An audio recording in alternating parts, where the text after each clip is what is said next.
Tonight on RB's Toy Box, it's story time with Grandpa and Bo. Tonight's story is A Day at the Park. One sunny afternoon, Mickey and his nephews headed to Wonder World, the best amusement park around. For weeks, Morty and Ferdy had been begging their uncle to take them.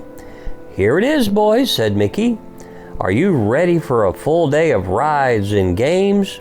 "Yes," the boys shouted together. They could hardly wait to get through the gate. "Wait until you try the bumper cars out," Mickey said as they walked into the park.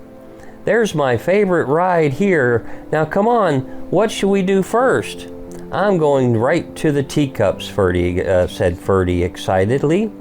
"I'm going right to the swings," Morty said, jumping up and down.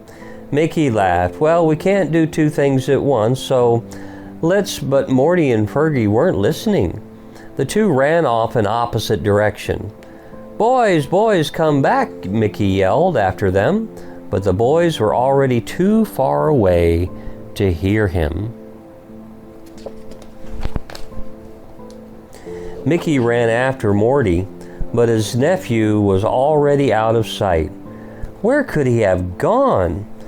What had he said he wanted to do first? "The swings," Mickey said, running towards the ride. Mickey craned his neck, trying to see if Morty was on the ride. It was way above his head, going around and around. All he could see were feet. Then he watched for a few minutes, but he didn't think he saw his nephew. "I guess I'll go look for Ferdy," Mickey thought. High above Mickey's head, Morty cried out in delight. He had been thinking about the swings all morning.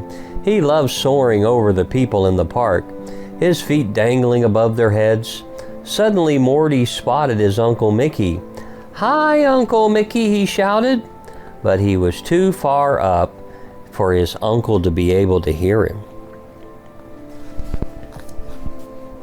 As Mickey ran to the other side of the park, he tried to remember what Ferdy had said he wanted to do. Then he spotted it, the teacups. Mickey watched as the giant cup spun around and around. He looked into each cup as it passed by, but he didn't see Ferdy anywhere. Just as the ride was making Mickey dizzy, he decided to try another direction. "Where should I look next?" he thought. Inside a teacup, Ferdy grabbed the wheel in the middle. He pulled hard and spun himself around faster and faster. Whoosh went the wind across his face as he whipped around. Ferdy laughed. He wished Morty and Uncle Mickey were there to join in his fun. When starting to get worried, where could his nephews be? He looked everywhere, but he couldn't find the boys. They weren't on the Ferris wheel. They weren't on the roller coaster. They weren't riding the carousel. They weren't even playing any of the games.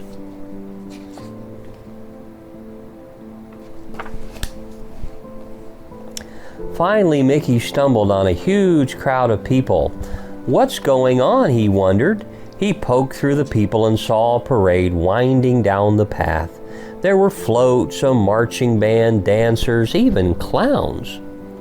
Morty and Ferdy would never miss this, he thought.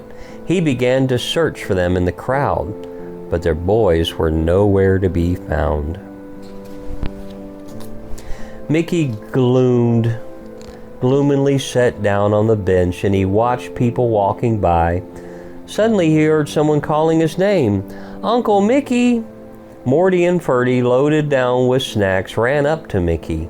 "We've been looking for you everywhere," said Morty. "Where were you?" Mickey jumped up and pulled the boys into a huge hug. "You were looking for me," he said. "I was looking for you all over the park." "We're sorry," said Ferdy. "We were just so excited to try all the rides," said Morty. "We've done just about everything." "I was hoping we'd explore the park together," said Mickey. "That's part of the fun of coming here." "Sorry, Uncle Mickey," said the boys, and when they looked at each other and smiled.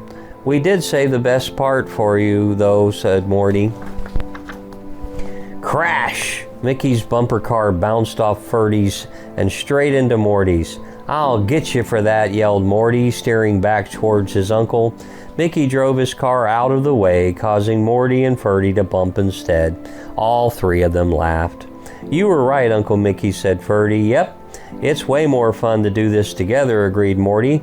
Mickey smiled and drove his car right back over to his nephew's cars, and bonk. I hope you enjoyed tonight's bedtime story, and we'll see you again here on RB's Toy Box.